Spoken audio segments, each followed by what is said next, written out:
Assalamualaikum warahmatullahi wabarakatuh.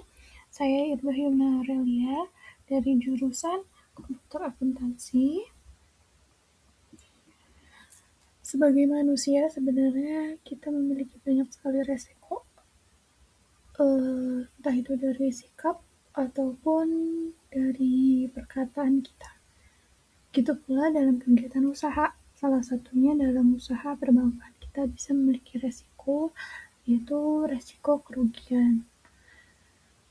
Untuk mengatur atau manajemen risiko perbankan, di sini saya akan menjelaskan mengenai manajemen risiko perbankan. Sebenarnya apa sih manajemen risiko dalam perbankan itu? Secara singkat, manajemen risiko dalam perbankan merupakan proses pengendalian potensi kerugian dari kegiatan usaha bank. Namun, secara lengkap, manajemen risiko perbankan ialah proses sistematis untuk mengidentifikasi, mengukur, memantau, dan mengendalikan potensi kerugian atau resiko kerugian yang timbul dari kegiatan usaha bank. Tujuan utamanya apa sih? Yang pertama ialah melindungi aset dan reputasi bank. Dari kerugian yang dialami, itu bisa dicegah atau dimanajemen atau diatur untuk melindungi aset-aset bank serta menjaga nama baik atau reputasi bank. Yang kedua, untuk menjaga keberlangsungan operasional. Dengan adanya kerugian, ketika sudah diatur atau ketika sudah dikendalikan, itu tidak akan mengganggu kegiatan usaha bank atau mengganggu keberlangsungan operasional bank tersebut. Yang ketiga, untuk meningkatkan stabilitas keuangan. Ketika potensi kerugian itu sudah dapat diidentifikasi, sehingga dapat diukur, dipantau, dan dikendalikan, itu bisa menjaga stabilitas keuangan atau meningkatkan stabilitas keuangan, sehingga resiko kerugian bisa dicegah atau dikurangi. Yang keempat, ada meningkatkan kepercayaan nasabah. Dengan adanya pengendalian atau dengan adanya pemantauan resiko, ini bisa meningkatkan kepercayaan nasabah yang ingin mempercayakan kegiatan atau penyimpanan keuangannya kepada bank. Lantas jenis-jenis resiko perbankan itu ada apa aja sih? Yang pertama ada resiko kredit. Resiko kredit ialah resiko kerugian akibat kegagalan nasabah dalam membayar kewajiban. Contoh kasusnya kredit macet pada debitur sektor properti. Nah, cara pengendaliannya itu ada analisis 5C. 5C sendiri itu yang pertama adalah karakter, yang kedua adalah capacity, yang ketiga adalah capital, yang keempat adalah collateral, dan yang kelima adalah condition, serta dengan penilaian kelayakan kredit. Yang kedua ada resiko pasar. Resiko pasar adalah resiko kerugian karena perubahan nilai tukar, suku bunga, ataupun harga saham. Contoh kasusnya ialah kerugian yang dialami karena adanya fluktuasi nilai rupiah terhadap dolar Amerika Serikat atau USD. Strategi pengendaliannya di sini ada hedging. Hedging itu merupakan perlindungan nilai serta diversifikasi diversifikasi portofolio. Di sini ada typo ya.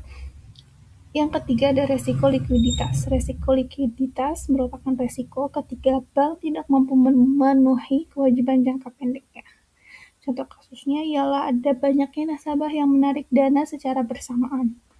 Strategi pengendaliannya di sini ada menjaga cadangan likuiditas serta pengelolaan aset liabilitas. Yang keempat ada resiko operasional, yaitu resiko yang diakibatkan dari kegagalan sistem atau kesalahan manusia maupun kecurangan. Contoh kasusnya ialah kesalahan transfer ataupun fraud dari internal bank tersebut. Strategi pengendaliannya dengan sistem kontrol internal, audit secara rutin, serta teknologi keamanan data yang memadai. Kerangka manajemen risiko bank itu atau langkah-langkah untuk manajemen risiko bank itu yang pertama ada identifikasi risiko. yaitu dengan menentukan jenis risiko dari setiap produk, transaksi, ataupun aktivitas bank. Yang kedua, ada pengukuran risiko. Pengukuran risiko itu penggunaan rasio keuangan, model statistik, ataupun stress test untuk menghitung potensi kerugian. Yang ketiga, ada pemantauan risiko, yaitu pengawasan exposure risiko secara berkala, memastikan batas risiko atau risk limit ini tidak melebihi atau tidak terlampaui. Yang keempat, ada pengendalian risiko atau mitigasi, yaitu penetapan kebijakan dan prosedur untuk mengurangi dampak risiko. Yang kelima, ada pelaporan dan evaluasi. Pelaporan dan evaluasi ini merupakan penyampaian laporan risiko kepada manajemen dan regulator. Regulator di sini ada OJK dan BI. Peran OJK dan BI dalam pengawasan risiko ialah DI atau Bank Indonesia berperan dalam pengawasan untuk menjaga stabilitas sistem keuangan secara keseluruhan. Dan OJK atau Otoritas Jasa Keuangan sendiri ini berfokus pada pengawasan yaitu pada kesehatan dan kepatuhan masing-masing bank. OJK dan BI ini bekerja sama dalam Komite Stabilitas Sistem Keuangan atau KSSK yang bertujuan untuk mencegah krisis perbankan nasional. Di sini juga ada strategi pengelolaan risiko terintegrasi atau Enterprise Risk Management (IRM). IRM sendiri atau Enterprise Risk Management yaitu pendekatan secara menyeluruh dengan menggabungkan semua jenis risiko dalam satu kerangka kebijakan. Ada 4 pilar utama dalam IRM. Yang pertama adalah risk governance. Risk governance sendiri merupakan tanggung jawab Dewan Direksi dan Komite Risiko. Yang kedua ada risk appetite and limit. Risk appetite and limit ini menetapkan seberapa besar risiko yang bisa diterima. Yang keempat ada risk culture, yaitu penumbuhan kesadaran risiko di semua level karyawan. Yang kelima ada risk reporting, yaitu sistem pelaporan risiko yang transparan dan juga cepat. Sekian informasi yang bisa saya sampaikan.